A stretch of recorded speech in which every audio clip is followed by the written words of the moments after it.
All right, it is homemade dog food cooking day at Rich Cat Ranch. So I'm getting my ingredients out. I have some of the 85% lean hamburger meat going in my electric skillet already, just because it wasn't quite thawed. So I'm going to give that a little bit of a head start before I add the other meats. But to that 85% lean hamburger, I'm going to add a couple pounds of ground lamb, a pound of ground bison, and then a couple of pounds of a leaner ground beef. This is just the Walmart brand meat. It's a good quality, good price, and once that meat is about halfway done, 75% done, we're gonna mix some more ingredients in with it. I buy the big stack of canned salmon at Costco. Now sometimes the dogs will just get a little blob of salmon. The three of them will split one of these cans, and I'll put it on top of their food if I didn't include salmon in their homemade dog food batch. And then vegetable wise, we're going to use some green beans, some carrots, and some cauliflower in this batch. It will have oats in it, and it will have duck eggs in it. So I am going to wash these eggs today, because I'll show you how I bake the eggshells to make calcium powder. It's real important that when you home cook for your dogs, you supplement with calcium, because they're not going to get enough. Mine do still get a little bit of kibble with their meals, because the kibble does have vitamins and minerals and things that they need, but I'll still sprinkle some calcium powder made from the eggshells in it. If they get too much, it's just excreted when they urinate, so there's not a danger of giving them too much calcium. So once everything is, partially cooked, it all goes into my giant crock pot, where it's just going to stew for 6 hours or so. It's important that vegetables be cooked completely to the point that you can just easily mash them. Those cell walls have to be completely broken down for the dogs to be able to absorb the nutrients they provide. Otherwise, you're just putting chunks of vegetables in to make it look pretty, and the texture is nice. I mean, the dogs like to snack on green beans and carrots and things, but because I want to cook a nutritious stew for them, I need to be sure that I let those vegetables stew all day so that they're just pretty mushy when we're finished. So we'll have an update here in just a bit.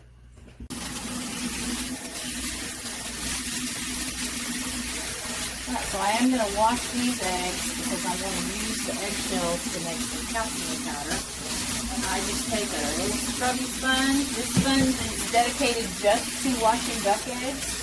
And your water then needs to be about 110 degrees. So it's best actually to not wash eggs. Oops, I got the wrong soap.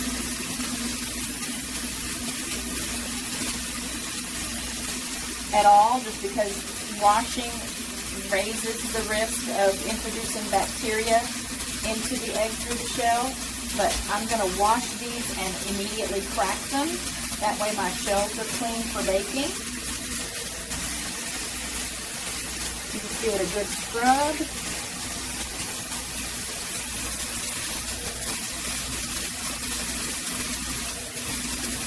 Don't feel bad if you break eggs in the beginning when you're learning how to wash them. I have certainly broken some eggs. It's hard sometimes to figure out the right pressure to use to get them clean without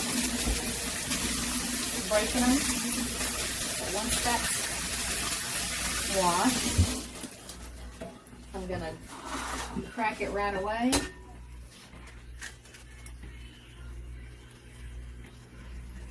And then we'll rinse out the shell, leave that membrane intact. Put it on some paper towels. I let them dry completely before I bake them. All right, we'll just do that with, I'll probably use about 20 of these eggs in today's batch. Sometimes if I'm doing a double batch, obviously I'll use more eggs, but the dogs love it. It's super healthy, and I'll have another update for you here in just a second. In anticipation of any questions about the eggs themselves or the carton that the eggs are in, I just wanted to share with you guys that the cartons are provided to us by the volunteer families at Good Shepherd Rescue and Sanctuary of Texas. Richard and I work with that organization. We have since 2013, and I donate eggs to them.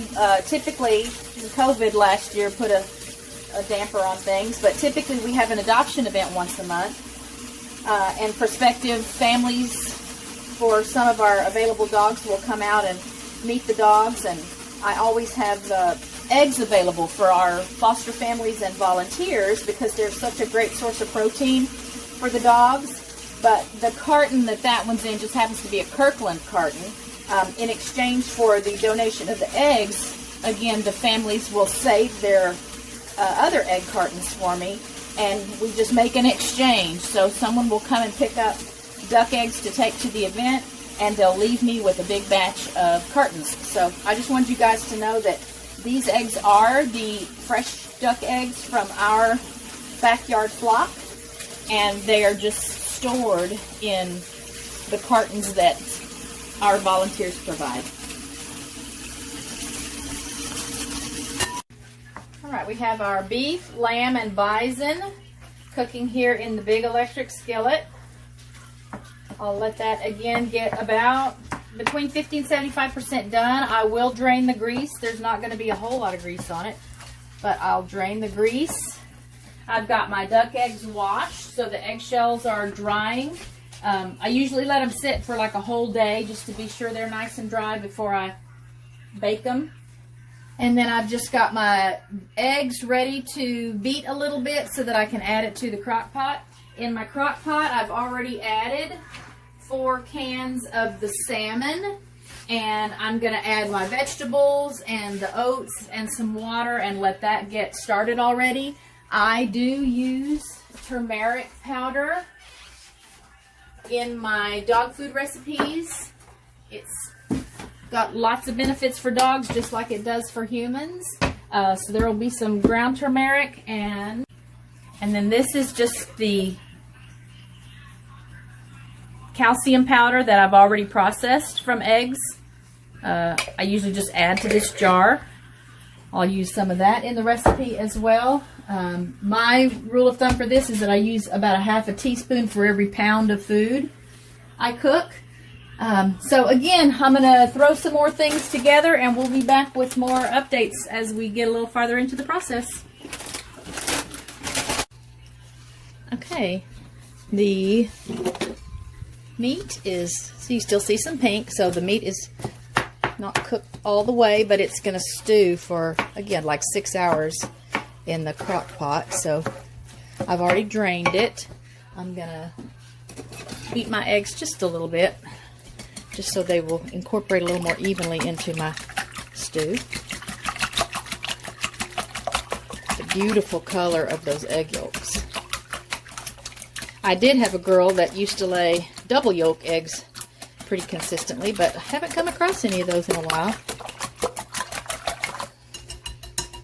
Okay, so that's ready to go. And now I've already got my vegetables and the salmon and oats going here in the crock pot. Another tip is that you do have to be sure that grains are completely cooked before you feed them to your dog. And I can't share specific recipes because it really is dog specific, breed specific, weight specific, but my templates are all based on a 75% animal protein and about 25% combination of vegetables and grains. One One of the best vegetables you can use for your dogs is green beans. They are just high in nutrients that are really healthy for dogs. You want to stay away from peas and obviously potatoes, things like that. The cruciferous vegetables are great. I had trouble saying that, didn't it? Cruciferous vegetables are great for dogs. Again, this batch has cauliflower in it. I do sometimes use broccoli. And the carrots are more just for the taste and because they're pretty in the batch, so I don't even worry as much about those being mashable at the end, but I like the riced cauliflower. Sometimes I'll use butternut squash or zucchini. Cabbage is good.